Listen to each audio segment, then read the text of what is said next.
Uy, este es un tema delicado. A ver, voy a ser honesto, la verdad es que siempre he querido hablar un poco de esto porque he visto que muchos llaman a Yugi el tramposo en cientos y cientos y cientos de comentarios y de videos. Siempre dicen no que Yugi siempre hace trampa, no que Yugi siempre hace esto otro, no que Yugi nunca sigue las reglas, que siempre se saca las cosas del... Bueno, todo ese tipo de cosas yo siempre las he oído, pero ¿realmente Yugi hace trampa? Siendo honestos, preguntándoselo de verdad. ¿De verdad hace trampa? La respuesta es perfectamente un sí y no. Generalmente el hecho de que Yugi sea un tramposo yo lo veo más como un meme y creo que gran parte de la comunidad precisamente lo habla como meme.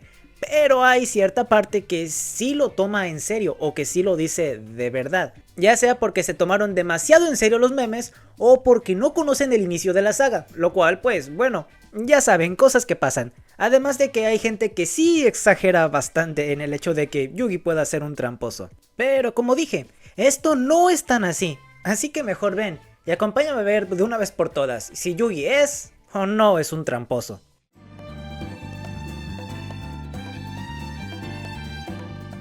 No, ok, como punto principal hay que decir que muchos de los que se toman en serio la afirmación de que Yugi es un tramposo dicen más que nada que Yugi jamás sigue las reglas del juego, que todas se las inventa, que nunca sigue las reglas de las cartas, que nunca hace lo que las cartas se supone que tienen que hacer, que incluso se inventa los efectos o que se los cambia y que hace un desbarajuste y todo ese tipo de cosas. Bueno, la verdad es que criticar a Yugi o decir que es un tramposo por tener reglas diferentes a las que tenemos en el juego de mesa no es un buen argumento. Les explico. Yu-Gi-Oh! Empezó como una historia escrita y dibujada por Kazuki Takahashi, que narraba las aventuras de Yugi, un joven que logró construir lo que se llama como el rompecabezas del milenio, desatando así el alma del faraón que habitaba en este artículo milenario. Y este faraón se enfrentaba a los villanos o antagonistas que tenía el manga en una serie de juegos, y es por eso que a Yugi se le llama el rey de los juegos, ya que siempre ganaba cualquier juego que él proponía para castigar a los villanos. Y créanme que estos juegos eran muy variados, podían ir desde un rompecabezas hasta una simple apuesta, hasta simplemente sacar dinero de un zapato que contiene a un escorpión venenoso ahí adentro. Eran todo tipo de juegos, incluso había tamagotchis ahí adentro.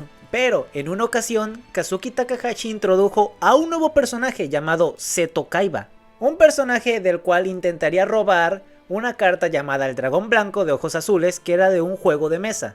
Así es, el juego de mesa que todos nosotros conocemos. Inició siendo simplemente una referencia hacia otro juego de mesa que Kazuki Takahashi conocía.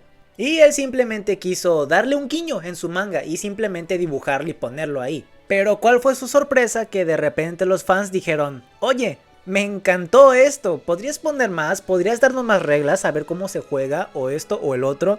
¿Podrías hacer más capítulos dedicados a ello? Y Kazuki Takahashi dijo, oh, bueno, está bien, ¿por qué no? Y empezó a ponerle un poco más de relevancia a lo que más tarde nosotros conoceríamos como Duelo de Monstruos. Se volvió tan, pero tan popular que precisamente el manga empezó a tratarlo como tema principal. Y tuvo tanta relevancia que incluso una compañía llamada Bandai dijo, oye, queremos hacer tu juego realidad, así que ¿qué tal si hacemos un trato para llevarlo a un juego de mesa real? Y así inició el maravilloso juego de mesa que a todos nos encanta. Y aquí está uno de los datos que creo que muchos no saben. Muchos piensan que de hecho el anime se trataba de un juego de mesa ya existente, pero esto no es cierto. Como le acabo de contar, la historia que creó Kazuki fue primero, y de ahí sacaron el juego a la vida real. Así que decir que Yugi es un tramposo diciendo que no sigue las reglas del juego no puede ser cierto. ¿Por qué? Porque las reglas originales, las reglas establecidas desde un principio, las puso Kazuki Takahashi en su manga. Es decir que Yugi siempre pelea con las reglas originales y con lo que se supone que él tenía en su cabeza de cómo deberían comportarse las cartas y el entorno. Ya después Bandai, y que después se lo pasó a Konami, hicieron varios cambios para que ese juego se pudiera adaptar a nuestra realidad y nosotros pudiéramos jugarlo. Es decir, ellos hicieron las reglas para que fuera jugable. Porque hay que recordar que Kazuki Takahashi lo que hizo era escribir una historia de ficción. Por lo tanto, el juego en sí tal vez no tenía las reglas tan claras. Ya después, en manos de profesionales, pues ahora sí, las reglas y lo que hacen las cartas para no romper el maldito juego, las establecieron ellos. pero en principio, lo original es lo que hace Yugi. Pero claro, díganme cuántos de nosotros podríamos jugar al dragón al lado de Ra sin una de esas cosas raras que tiene el anime. No se puede, entonces lo que hicieron fue adaptarlo a la vida real. Y menos mal que lo hicieron, porque una de esas cartas que salió en el anime hoy en día sigue baneada porque es incomprensible el cómo jugarla. Se llama Olla de la Avaricia. Miren el texto de esa cosa. Roba 2 cartas. ¿De dónde? ¿De dónde las robo? ¿De mi mano? ¿De mi manga? ¿Del cementerio? ¿Del campo rival? No especifica, es una tortura. Y es por eso que esta cosa sigue baneada, por Dios. Y ojalá nunca salga de ahí. Pero sinceramente ahora es cuando nosotros nos damos cuenta del por qué algunas batallas se ven tan raras. La más sonada es cuando Yugi literalmente usa al soldado de piedra para destruir a la luna. Que eso no tiene ningún sentido. Pero si se ponen a ver la batalla, ya habiendo visto bien las reglas del juego y lo que hace cada carta que aparece ahí en el juego oficial de mesa, podemos notar muchísimas inconsistencias. Como el hecho de que para empezar Yugi podía ser capaz de atacar directamente a Mako en cualquier momento. O que para empezar esa carta de la luna mística no produce ningún efecto en lo que es la carta mágica Umi. O incluso que de hecho esa propia carta mágica de la luna que usa Yugi para incrementar el ataque de su lobo plateado no se puede usar en el lobo plateado porque es tipo bestia. Y la luna solo se utiliza para los que son tipo bestia guerrera. Entonces es de maja. Cuando lo ves no tiene nada que ver con el juego de mesa que nosotros tenemos. Y es precisamente por eso, porque esta batalla nació de la concepción que Kazuki Takahashi tenía de lo que serían ese tipo de cartas. Entonces es por eso que, vaya, lo cambiaron, pero lo original fue lo que se vio en esa batalla precisamente. En conclusión, para este punto no se puede decir que Yugi es un tramposo, porque sigue las reglas del juego. Son las reglas que Kazuki planteó en un principio, reglas que después, o efectos que después fueron cambiados para que nosotros pudiéramos jugar. Y hablando de cosas que no pueden pasar en la realidad, ¿saben qué más no puede pasar en nuestro juego de mesa? Que nuestras cartas tomen decisiones por ellas mismas.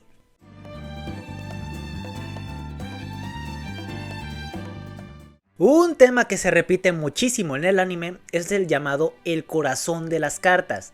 Bueno, esto se debe a que en la historia original todas las cartas en sí son seres independientes, es decir, cada uno tiene su propia personalidad y sus propios sentimientos.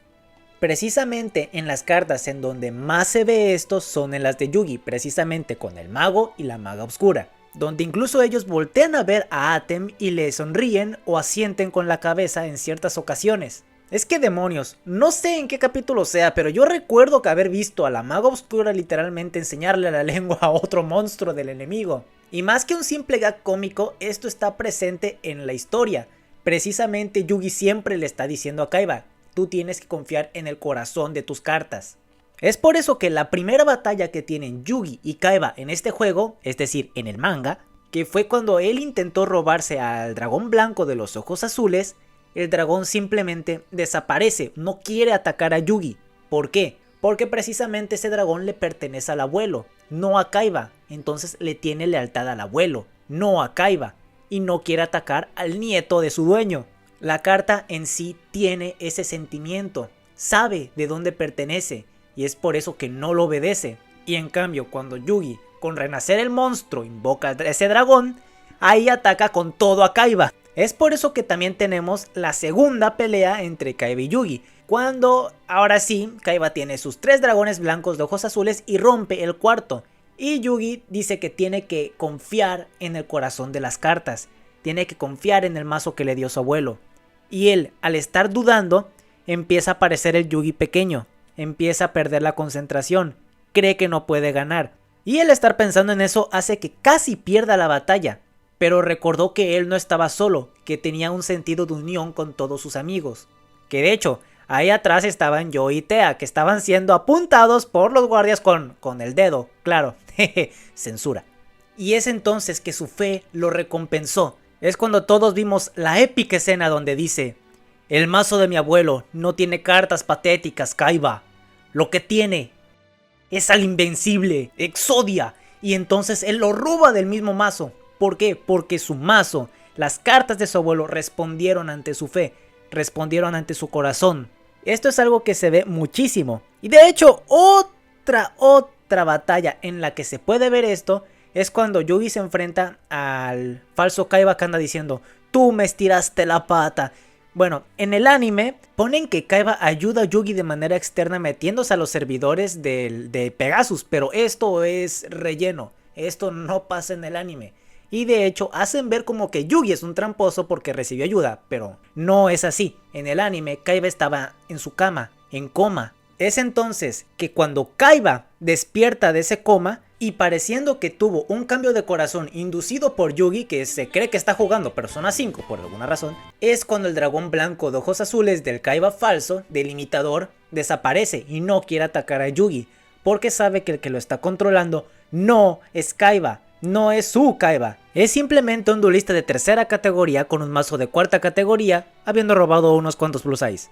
Esto intrínsecamente no es algo que Yugi pueda controlar, porque entonces ya todo depende de cómo esas cartas vean a su duelista y de si este duelista les tiene la suficiente fe, si confía en el corazón de estas cartas. Y también depende de la estrategia que tengan para poderse oponer a otras estrategias. Así que a pesar de que esto claramente le da una ventaja cochina a Yugi, no podemos decir que él está haciendo trampa en ningún modo. Después de todo, él está cumpliendo con las reglas, él está jugando limpiamente y él está dándolo todo y está poniendo su corazón en esas cartas, por lo tanto no es trampa, pero sí es una ventaja desfavorable que él tiene a su lado. Y ahí viene el otro punto, donde es por eso que digo que si a mí me preguntan si Yugi hace trampa, diría sí y no, porque el siguiente punto sí pone la balanza muy a su favor.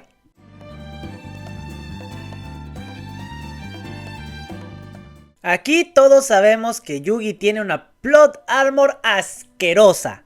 Es tan exagerada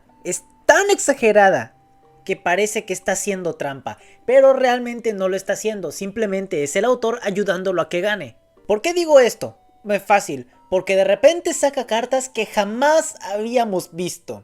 De repente se saca estrategias que jamás pensábamos que fueran posibles. Un ejemplo muy claro de esto es en una pelea contra Kaiba, que yo sé que estoy poniendo como ejemplo a muchas peleas contra Kaiba, pero es que es donde se nota más, que es cuando están peleando afuera del castillo de Pegasus. Y entonces Yugi de repente, para proteger a sus monstruos, hace que Kuribo se multiplique y haga una barrera de Kuribos. ¿Cuándo supimos que se podía hacer eso? En el mismo instante en donde se salvó el trasero. En esa misma batalla, Yugi unió a un mamut zombie con una flecha mágica y se la aventó al dragón máximo de ojos azules. ¿Sabíamos que se podía hacer eso? No. ¿Sabíamos que tenía forma de hacer eso? Tampoco. ¿Se volvió a utilizar a lo largo de la historia del anime, del manga? Nunca se volvió a utilizar la flecha de los... Pero hay otra que me parece incluso más grave todavía. Esta es la pelea final entre Yugi y Marik, porque en una parte, para ganarle, Yugi utiliza una carta llamada Ragnarok. ¿Sabíamos de su existencia? No. ¿Cuántas veces la vimos? 4 capítulos, de los cuales solo la mencionan una vez, porque los otros 3 hace como que una breve aparición durante unos segundos en su mano. Y curiosamente, tiene el efecto que le da la victoria con las condiciones exactas. Y esa carta la vuelve a utilizar en su pelea final para terminar el... No la vuelve a utilizar. Es la única vez que la vemos y es la única vez que la utiliza. Y esto se repite más veces, pero es que estos son los ejemplos más claros de ello. Entonces es cuando me dicen, Yugi es un tramposo. Mira, si tenemos en cuenta que estas son las reglas originales, que esto es como lo planeó el autor, que cada carta tiene sus sentimientos, su corazón y su fidelidad, no puedo decir que Yugi está haciendo trampa. Pero es que es innegable que el autor pone las balanzas a su favor y pareciera que está haciendo trampa. Es por eso que no puedo decir si hace trampa o no hace trampa. Oficialmente nunca ha hecho trampa, pero maldita sea, el guión lo ayuda demasiado. Y el ejemplo que engloba lo que acabo de decir es la última batalla de Atem contra Yugi.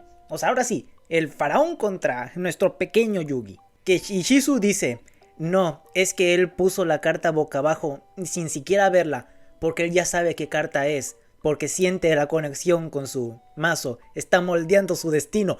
Literalmente nos está diciendo que el autor le está ayudando. Que si tiene sentido que pase, sí tiene sentido que pase, porque el autor ya nos planteó que Atem es capaz de eso.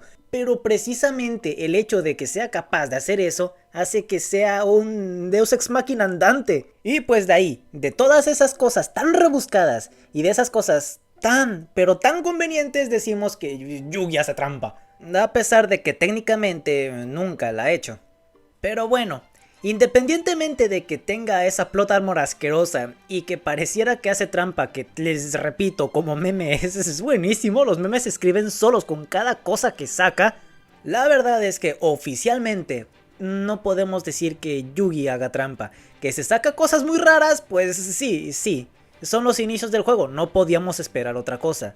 Ya en Ciudad Batallas ya está un poco más estructurado todo, pero precisamente en Ciudad Batallas es cuando se nota el favorecimiento que le da Kazuki Takahashi, que desgraciadamente le dio esa fama de que siempre anda haciendo trampas y inventándose las reglas. Pero en fin, quisiera saber tú qué opinas en la caja de comentarios. Hey, gracias por haberme acompañado hasta el final. Si te gustó, suscríbete y dale a esa campanita para que te avise cuando subo nuevos videos. Un like, comentar y compartir también me ayudarían muchísimo a que este pequeño espacio crezca. Muchísimas gracias y nos vemos hasta la siguiente historia.